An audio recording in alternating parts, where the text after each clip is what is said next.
fatherly fellow with bifocals and a cane. I knew the slightly stout founding father frequently pictured in a fancy, stylish coat, sometimes with a wig, other times in the rustic fur hat he adopted for his time in Paris.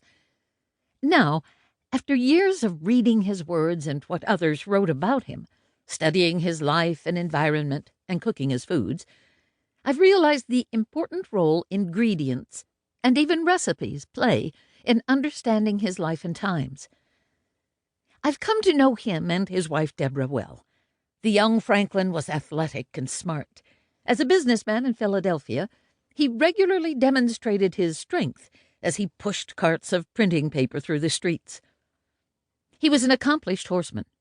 Later, in London, during his 50s, he may have been slowed physically by the effects of gout, yet he had more intellectual pots on the stove than seems possible for one man.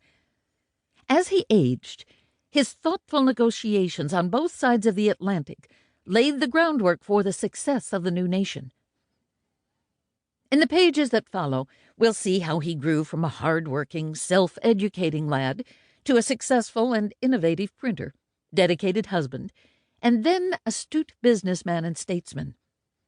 At every point he was a dynamic and pragmatic problem-solver, bringing the lessons he learned at his father's table to business, politics, and nation-building. Benjamin led me down fascinating paths beyond foodways and statesmanship. Science, printing, electricity, music, and poetry in Boston, London, Paris, and Philadelphia. Through their letters, Benjamin and Deborah brought me into their cheerful home. Franklin had 3 children, 2 sons and a daughter. His wife, Deborah, was a partner in his businesses, and this was a key factor in his ability to serve as a diplomat in London for 15 years. She held the house, business, and extended family together. Oh, and she was a good cook. I have long known that food is the most powerful connection to our own past and to the lives of others. With Franklin, food takes us back not only to his life and times, but to some of our nations as well. However Franklin stirred the pot over his long career, from the gentle simmer of fostering new ideas to the rapid boil of revolution, his thoughts and actions provide food for thought. For the past 3 decades, I've spent my time cooking with centuries-old recipes, then eating meals made from them.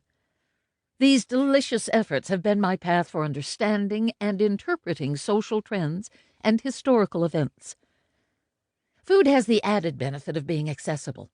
Everyone has to eat, and most of us cook to one degree or another.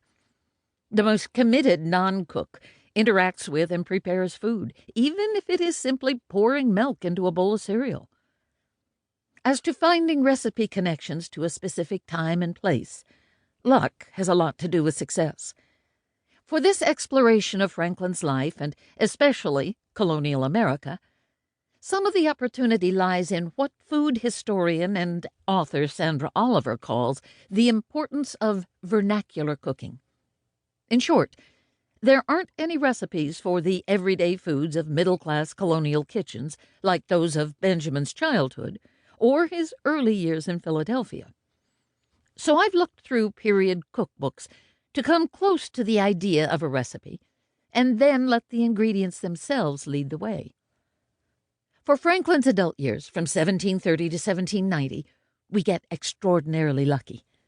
There is a bushel basket full of information taking us right into his kitchens in Philadelphia, London, and Passy, France. We know 6 of the culinary books he either owned or read. We don't have the actual copies showing the batter spatters from Deborah's cooking spoons, but we do have clues as to some of the foods he was eating at the time.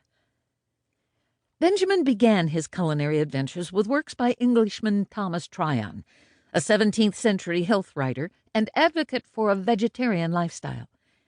Then, as a printer, Franklin would reprint his own edition of a health/food book written in Williamsburg, Virginia. He also sold one of the most popular English cookbooks in his Philadelphia shop, Eliza Smith's The Complete Housewife. We know he at least read parts of the other leading London cookbook, as he translated some of the recipes from Mrs. Hannah Glass's The Art of Cookery Made Plain and Easy into